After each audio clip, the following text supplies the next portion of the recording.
He lay perfectly still on the expensive velvet sofa, his breathing slow and measured, every muscle trained not to move, not even when the afternoon sun slipped through the tall windows and warmed his face.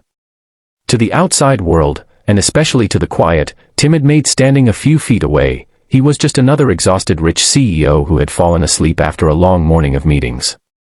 But inside his sharp, calculating mind, he was wide awake.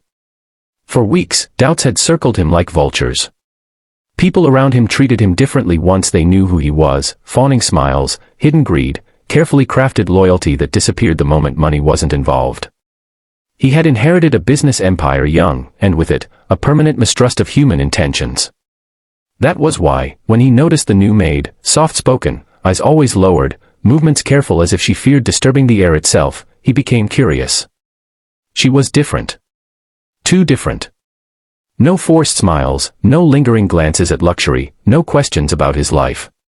Just quiet work and respect. So today, he decided to test her, pretending to sleep, surrendering control in the only way he knew how. The room was silent except for the faint tick of an antique clock and the gentle rustle of fabric as she approached the table. He sensed her presence before he heard her, felt the hesitation in her steps. She paused, glancing at him, her face tightening with concern. Most people would have used this moment to snoop, to take advantage, to peek at documents or valuables. Instead, she quietly moved toward the table where his wallet, thick with cash, lay forgotten beside a heavy leather-bound book. He expected at least a flicker of temptation. He braced himself for disappointment. But what happened next made his breath nearly falter. She picked up the wallet with trembling hands, not to open it greedily, but to straighten the scattered bills that had slipped out earlier.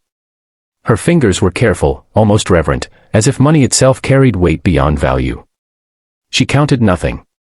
She took nothing. She simply organized the bills neatly, slid them back into the wallet, and then, something that stunned him, she gently wiped the table where the money had been, as though cleanliness mattered more than wealth.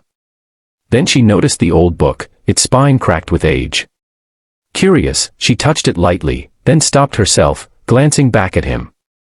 After a moment's thought, she fetched a soft cloth and dusted the book too, whispering an apology under her breath for touching something that wasn't hers. The CEO's mind raced. No one had ever apologized to him in his own house for doing their job.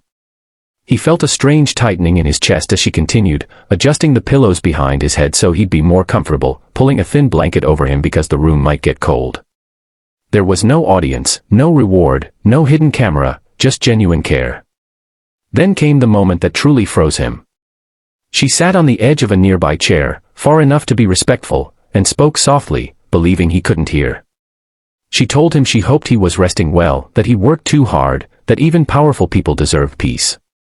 She confessed, in a shy, almost embarrassed whisper, that this job meant everything to her, not because of the money, but because it allowed her to support her family with honest work.